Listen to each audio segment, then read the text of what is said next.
अब तक कुंभ स्नान की 2 शाही तिथियां संपन्न हो चुकी हैं।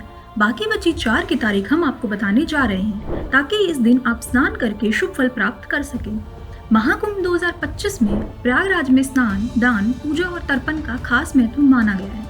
उत्तर प्रदेश के प्रयागराज में महाकुंभ 2025 का आयोजन चल रहा है। इस कुंभ मेले में अब तक 10 करोड़ से ज्यादा लोगों ने गंगा में डुबकी लगा ली है। कुंभ मेला 13 जनवरी से शुरू होकर 26 फरवरी को समाप्त होगा। यह धार्मिक मेला ऐतिहासिक और धार्मिक दृष्टि से बेहद महत्वपूर्ण है। मान्यता है कुंभ मेले में स्नान करने से पाप धुल जाते हैं और मृत्यु के बाद मोक्ष का मार्ग आसान हो जाता है। लेकिन शाही स्नान के दिन संगम में डुबकी लगाना ज्यादा फलदायी माना जाता है। इस साल कुल 6 शाही स्नान बताए जा रहे हैं।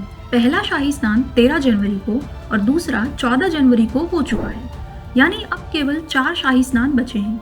तीसरा शाही स्नान मौनी अमावस्या पर किया जाएगा जो 29 जनवरी बुधवार को है। बसंत पंचमी को चौथा शाही स्नान किया जाएगा जो 3 फरवरी 2025 सोमवार के दिन है। माघी पूर्णिमा को 5वां शाही स्नान होगा जो 12 फरवरी 2025 बुधवार को है। 26 फरवरी 2025 को महाशिवरात्रि के दिन छठा शाही स्नान होगा और इसी के साथ महाकुंभ का समापन भी हो जाएगा। कौन करता है सबसे पहले शाही स्नान? शाही स्नान सबसे पहले नागा साधु करते हैं।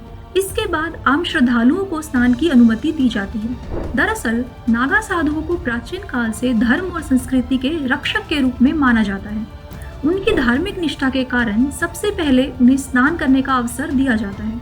वे हाथी, घोड़े और रथ पर सवार होकर राजसी ठाट बाट के साथ स्नान करने आते हैं। इसी भव्यता के कारण इसे अमृत स्नान का नाम दिया गया है। इसके अलावा यह भी मान्यता है कि महाकुंभ का आयोजन सूर्य और गुरु जैसे ग्रहों की विशिष्ट स्थिति को ध्यान में रखकर किया जाता है।